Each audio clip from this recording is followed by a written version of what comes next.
ठीक है तो भाई नमस्कार। आज का जो हमारा टॉपिक है वो कक्षा 10 और कक्षा 12 की जो फिजिक्स है।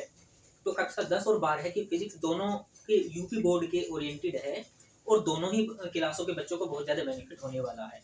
तो आज हमारा जो टॉपिक है हम बात करेंगे परावर्तन, प्रकाश के परावर्तन का हम आज कंप्लीट थ्योरी देखेंगे। तो सबसे पहले बात करते हैं कि इस परावर्तन होते क्या, लेकिन परावर्तन से पहले इस परावर्तन को समझने के लिए हमें सबसे पहले जरूरत पड़ेगी प्रकाश की, क्योंकि प्रकाश की ही एक इंसिडेंट, प्रकाश की ही एक जो घटना है वो क्या है, परावर्तन है। तो प्रकाश क्या होता है हमने पढ़ा है।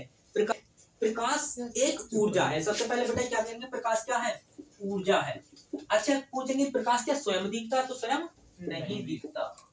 तो प्रकाश क्या है, प्रकाश एक ऊर्जा है जो स्वयं नहीं दिखता। फिर करता क्या है प्रकाश, प्रकाश वस्तु को देखने में हमारी सहायता करता है। तो डेफिनेशन क्या मिली, प्रकाश एक प्रकार की ऊर्जा है जो स्वयं नहीं दिखता बल्कि वस्तु को देखने में हमारी सहायता करता है, प्रकाश कहलाता है या प्रकाश होता है।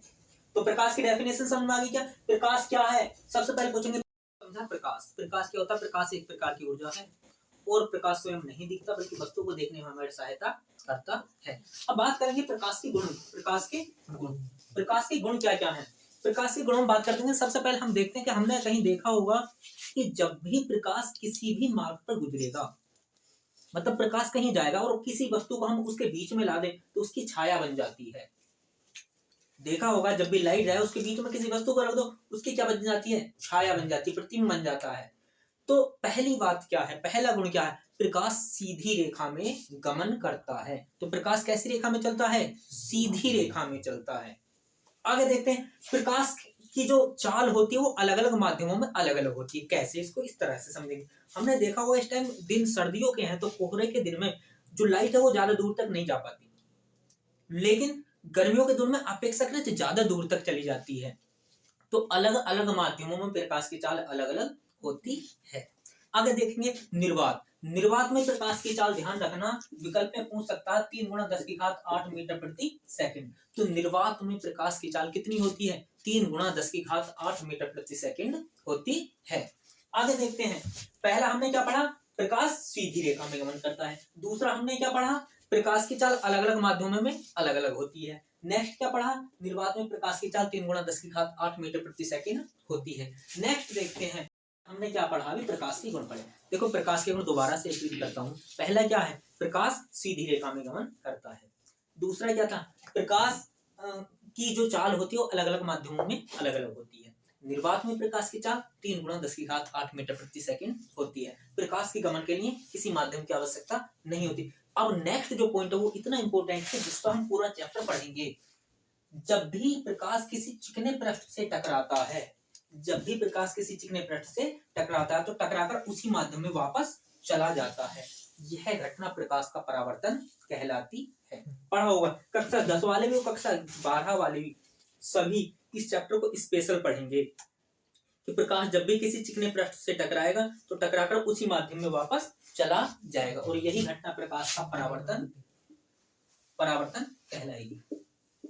ठीक है भाई। नेक्स्ट क्या है, जब प्रकाश की किरण एक माध्यम से दूसरे माध्यम में जाती है, जब प्रकाश की किरण मान लो मीडियम 1 है और ये मीडियम 2 है, तो जब भी कोई प्रकाश की किरण एक माध्यम से दूसरे माध्यम में जाएगी तो अपने मार्ग से थोड़ा विचलित हो जाती है। यही घटना प्रकाश का अपवर्तन कहलाती है। तो हमने 5 गुण पढ़े, 6 गुण पढ़े। पहला क्या था, प्रकाश सीधी रेखा में गमन करता है। दूसरा क्या था, प्रकाश की चाल अलग अलग माध्यमों में अलग अलग होती है। निर्वात में प्रकाश की चाल 3 गुणा 10 की घात 8 मीटर प्रति सेकंड होती है। उसके बाद क्या था, प्रकाश को गमन करने के लिए किसी माध्यम की आवश्यकता नहीं होती। जब प्रकाश किसी चिकने पृष्ठ से टकराता है तो वह उसी टकराकर उसी माध्यम में वापस चला जाता है। यह घटना प्रकाश का परावर्तन कहलाती है। और लास्ट था कि जब भी प्रकाश एक माध्यम से दूसरे माध्यम में जाएगा तो अपने मार्ग से थोड़ा विचलित हो जाएगा। यही घटना प्रकाश का अपवर्तन कहलाती है। क्या प्रकाश के गुण समझ में आ गए? ठीक है, अब आगे चलते हैं। अब हम बात करते हैं कि हमने प्रकाश को पढ़ा, प्रकाश के गुणों को पढ़ा। अब हम देखते हैं प्रकाश का परावर्तन। प्रकाश का परावर्तन को थोड़ा इस तरह से समझें। ठीक है, तो भाई हमने पढ़ा था अभी प्रकाश और उसके गुण पढ़े थे। अब हम बात कर रहे हैं परावर्तन की। मैंने एक चित्र बनाया है सामने, चित्र को ध्यान से देखेंगे, इस पर ध्यान से देखो बेटा। ये वाला जो पृष्ठ है ये है परावर्तक पृष्ठ, और यहाँ पर एक प्रकाश की किरण आई है, इसको आपतित प्रकाश की किरण बोला है। एक यहाँ से गई है, इसको परावर्तित प्रकाश की किरण बोला है। इस बिंदु पर, इस बिंदु को बोलते हैं हम क्या, आपतन बिंदु। आपतन बिंदु पर पृष्ठ के लंबवत एक लंब डाला है जिसको मैंने अभिलंब बोला है। ध्यान से देखो बेटा, आपतित किरण और अभिलंब के बीच एक कोण बना हुआ है, और परावर्तित किरण और अभिलंब के बीच भी एक कोण बना हुआ है। अब इनकी डेफिनेशन पढ़ते हैं। तो सबसे पहला क्या है, आपतित किरण।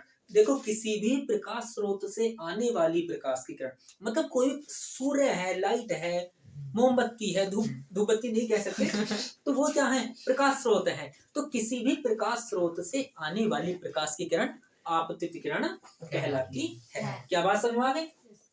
इसके बाद ये आता है आपतन बिंदु। आपतन बिंदु क्या हुआ, आपतित किरण जिस बिंदु पर आकर मिलती है, आपतित किरण जिस बिंदु पर आकर मिलती है, क्या कहलाता है बेटा, आपतन बिंदु कहलाता है। आगे देखते हैं परावर्तित किरण। परावर्तित किरण क्या होती है, परावर्तन के पश्चात प्राप्त होने वाली प्रकाश की किरण परावर्तित किरण कहलाती है। अभिलंब क्या है, आपतन बिंदु पर परावर्तक पृष्ठ के लंबवत खींचा गया कोई भी लंब क्या कहलाता है, अभिलंब कहलाता है। अब देखते हैं आपतन कोण। आपतित किरण और अभिलंब के बीच बना कोण आपतन कोण कहलाता है।